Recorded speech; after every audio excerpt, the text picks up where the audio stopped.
45 বাতৰি কৈ চুচি লালচিঙা বাইখাটুনে যোৱাকালি মংগলদৈ চহৰৰ বেজপাৰা অঞ্চলত দাইটি এজনী ভুই থকা অৱস্থাত তিনিটা বৰটকুলাই দাইটিজনীক অপহৰণ কৰি নিয়ে।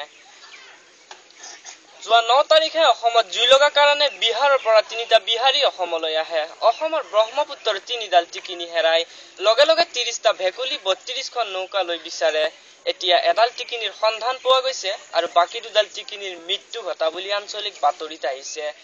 দিল্লীৰ পৰা আহি থকা মামাৰে খোৱা প্লেন এখন ধৰা কাউৰী এটাই দেনা মাৰি মাটিত বগৰাই দিয়াৰ ফলত 52 গৰাকী পিপিৰাই প্লেনখন হেৰাও কৰে।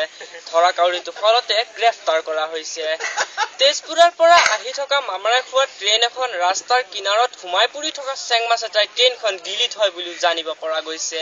গভৰ্ণমেণ্টে দাবী জনাই কয় যে ট্ৰেইনখন উলিয়াই দিব লাগে, নহলে চেংমাছৰ কুকুৰৰ পোৱালিৰ দৰে ফাঁচি হ'ব বুলি এই কথা খুটিৰাম তালুকদাৰে নাৰিকলৰ গছত উঠি ভাষণ দিয়ে।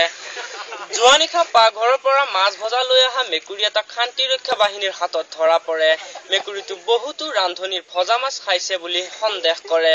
মেকুৰীটো এতিয়া বৰ্তমান নলবাৰী থানাত জেৰা কৰা হৈছে। মুন্ধৰা পুখুৰীত শ্ৰী লেদৰাম মেধিয়ে 47 ঘণ্টা 47 মিনিট 47 ছেকেণ্ড পানীৰ তলত ডুবিয়াই বিশ্বৰ ৰেকৰ্ড স্থাপন কৰে। তেওঁৰ মৃতদেহ এতিয়া বৰ্তমান নৱগত শ্মশানত দাপন কৰা হৈছে। শ্ৰী চুহুমুং পাণ্ডে মংগলদৈ চহৰত ইলেক্ট্ৰিক লাইটৰ ব্যৱস্থা নোহোৱাৰ কাৰণে 1050 কেজি জোনাকী পৰুৱা পঠিয়াই দিয়া বুলিও আমাৰ আঞ্চলিক বাতৰিত আহিছে। যোৱাকালি ধাৰাসাৰা বৰষুণত বুন্দিয়া ভুজিয়াৰ সৰাৰ সম্ভাৱনা আছে। পিছৰ দুদিনত আঙুৰ পিনে কেঁচা কলো সৰাৰ সম্ভাৱনা আছে। তেজবতী শৰ্মাই তেজৰ বস্তা পাৰি শুই থাকোতে জনজনে বাগৰি পৰাৰ বাতৰি আহিছে। ব্ৰহ্মপুত্ৰৰ অভিমুখে আহি থকা জাহাজ এখনত মোৱা মাছ এটাই খুন্দিয়াৰ ফলত জাহাজখন সমানে 3 টুকুৰা হৈ ভাঙি যায়।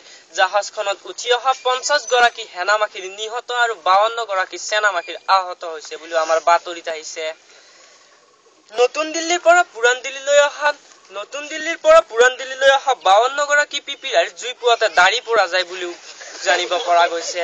গভৰ্ণমেণ্টে দাবী জনাই কয় যে এই মাহত দাড়ি গজাৰ কোনো সম্ভাৱনা নাই, অহা মাহতহে দাড়ি গজাৰ সম্ভাৱনা আছে। যোৱা নিশা 13টা 15 বজাত দৰিকণা মাছ এটাই ভূটানৰ গেটত